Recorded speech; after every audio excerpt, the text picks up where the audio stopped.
Hello everyone, I'm Don Burke and I am introducing you to the picture word inductive model and our evidence-based practice analysis.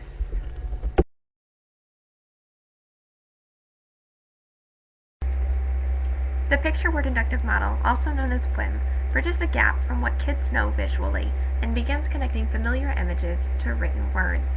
Research has proven that this literacy strategy has helped students make outstanding gains across the board.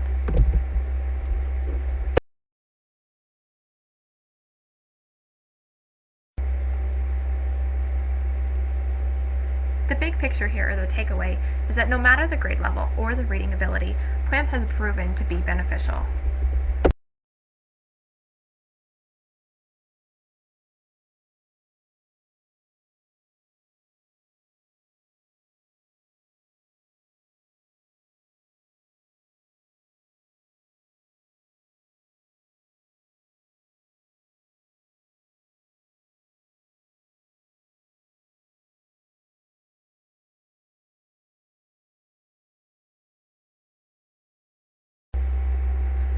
As mentioned, research for PWIM shows great strength when used in the classroom. Early studies from 2000 have shown that students exposed to this literacy strategy, specifically struggling readers, made significant progress from the exposure to PWIM. Research has shown that this exposure supports student learning, giving students the ability to move forward into the next developmental stage or grade level.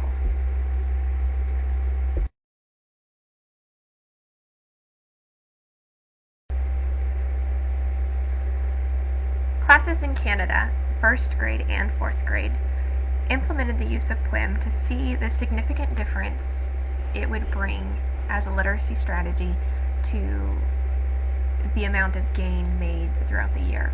Every student was a part of the study, and based on pre-test and post-test, students made significant gains, approximately twofold.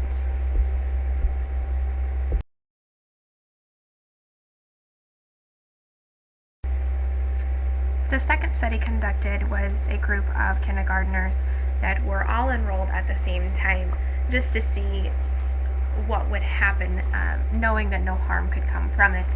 These kindergartners went through an entire academic school year with PWIM as their literacy strategy, and upon the completion of 1st grade, where a normal retention rate was approximately 1/3 of the students, um, all 1,414 of these kindergartners successfully completed 1st grade.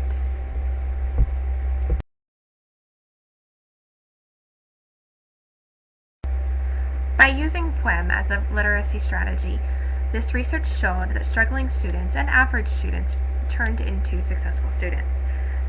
This specific strategy, PWIM, closed a gaping hole and improved student ability.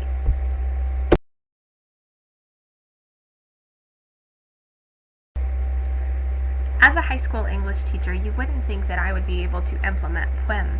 However, I reversed the roles of PWIM with my freshman students. Instead of identifying a picture, we in turn take a vocabulary word that we are learning and relate it to a picture that we are familiar with. How could you, regardless of your grade level, implement PWIM into your classroom to impact your students?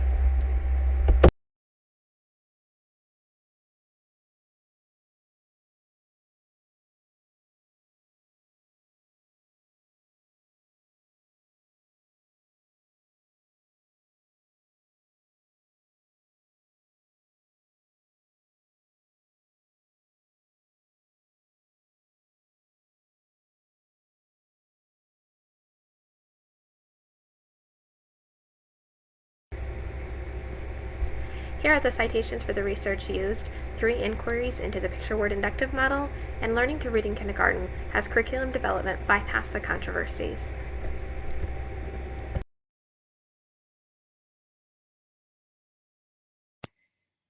Hi everyone, this is Olivia Bertels. I'll be introducing our essential resources and our sample lesson plan to you for the picture word inductive model.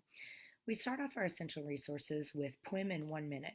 This is a really great YouTube video for those who prefer visual and auditory learning.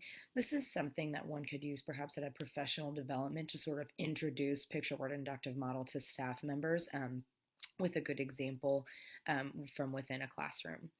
The next essential resource that we have is Adapting Poem for Secondary Grades. This is a website from Medicine Hat School District.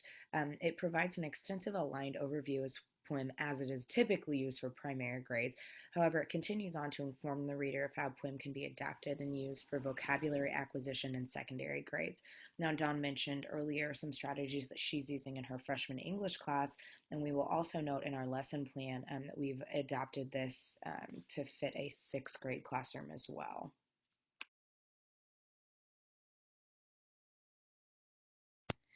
So, continuing on with our essential resources, we have Describing the Picture Word Inductive Model.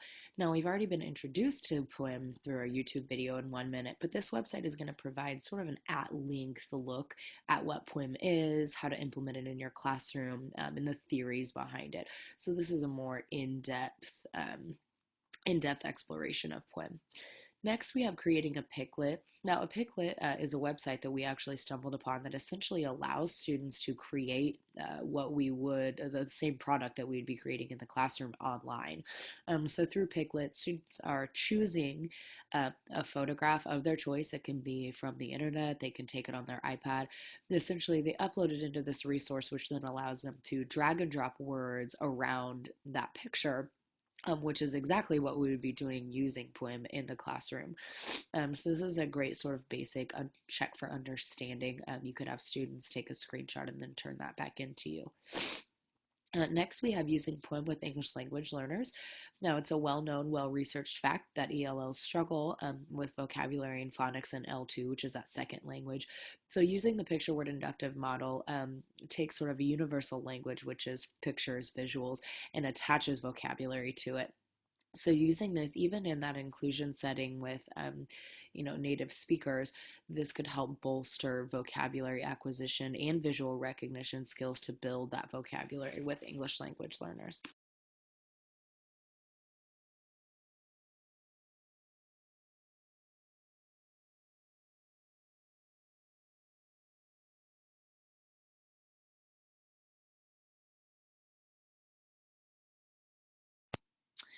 All right, so we are going to move right along to our lesson plan, and I've given for you here a 10-step overview of all the steps that are involved in Poem.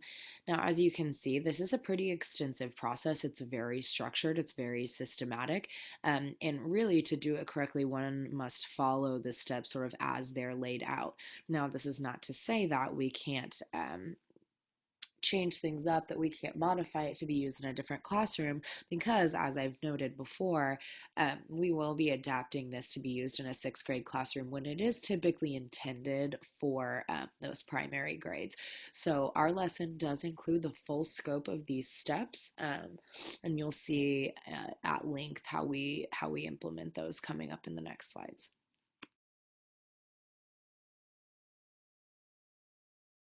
We wanted to give you some idea of our objectives, our goals for the learner for our lesson. So we have two main objectives, and they are that the learner will develop his or her informal descriptive writing skills by responding to a prompt in the form of a visual. And the learner will also be able to contextualize and describe a visual using complex vocabulary acquired from a group brainstorm.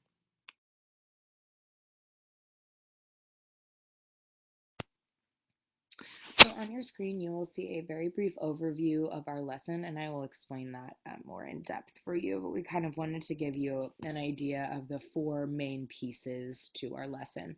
So we'll start off with a group discussion on descriptive writing. So as I've mentioned before, this is a sixth grade classroom, and we are working on using adjectives, so we're kind of molding that parts of speech piece in there to create a good, richly descriptive paragraph. So we'll start off with a teacher-led group discussion on what descriptive writing is. We'll analyze two different writing samples, ones that I have created. And these samples will aim to describe the same scene. So we'll start introducing that visual element here. So I will have a writing sample that inappropriately describes a scene, say a day at the beach, and then one that appropriately describes a day at the beach. So as a class, we'll go through and sort of analyze those for positives, negatives. What are those writing samples doing right? What are they doing wrong? And then we'll move on to following that picture word inductive model steps that you saw previously with a chosen image. So I will choose an image, again, maybe a day at the beach, something different. We'll go ahead and follow that picture word inductive model, having students pointing out objects in that visual. So we are only focusing on nouns in this step, and then going ahead and naming those, creating a title for the image as a group based on a common theme that we're seeing with those nouns that we've pointed out and labeled. A big piece with the picture word inductive model is that the students are sort of physically interacting with that visual. So they're walking up to the board, they're pointing or drawing lines, connecting the item to the noun that's describing it, etc. Uh, After we have labeled the entire image extensively, we'll go ahead and partner up and do an adjective brainstorm using Wordle. Now, Wordle is a site that creates what we call a word cloud, and this is by manual submission. So each group of partners is going to come up with at least 10 adjectives that describe the nouns that we have pointed out in the picture.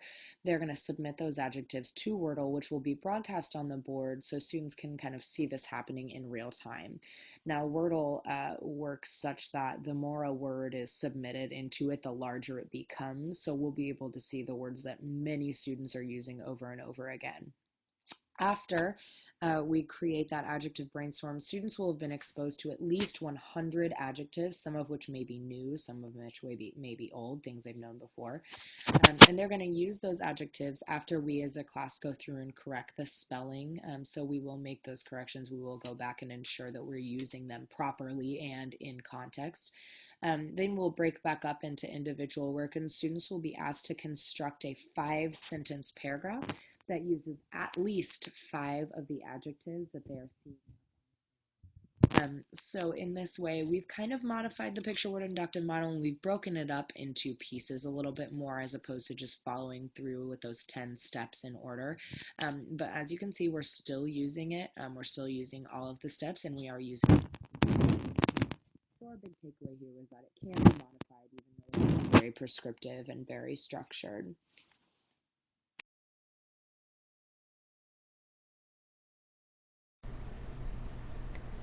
Hi, my name is Kate Dunlap, and I am here to talk about the component of the bumper sticker for the picture and word inductive model.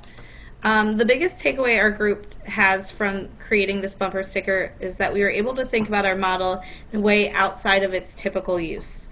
We had to be creative and think about what we really wanted to communicate to everyone else very quickly, using a phrase in a picture. We felt like the phrase, "a picture is worth 1,000 words," really speaks to that, since our students will be looking at pictures and pulling information and words that they know from the picture to help them bridge the gap that they're having when they start reading the text itself. So the picture and word inductive model, like I said, pulls from what students visually know and connects images to written words. And this picture of this girl holding all of these words is exactly what we want our students to be able to take away from looking at a picture and being able to find words that are going to be important new vocabulary that they might not have before reading this text itself. Our learning of the picture and word inductive model supports struggling students through finding images, and so that they are able to begin the process of reading independently text on their own and using this strategy as well on their own. The feedback that I'd like to get from this and start thinking about is, I know that this is a reading strategy, but I see that we could use this in other subjects like math and science and other subjects that isn't so linked to the process of reading itself. So I wonder how we can use a picture to be able to connect new vocabulary in math as well.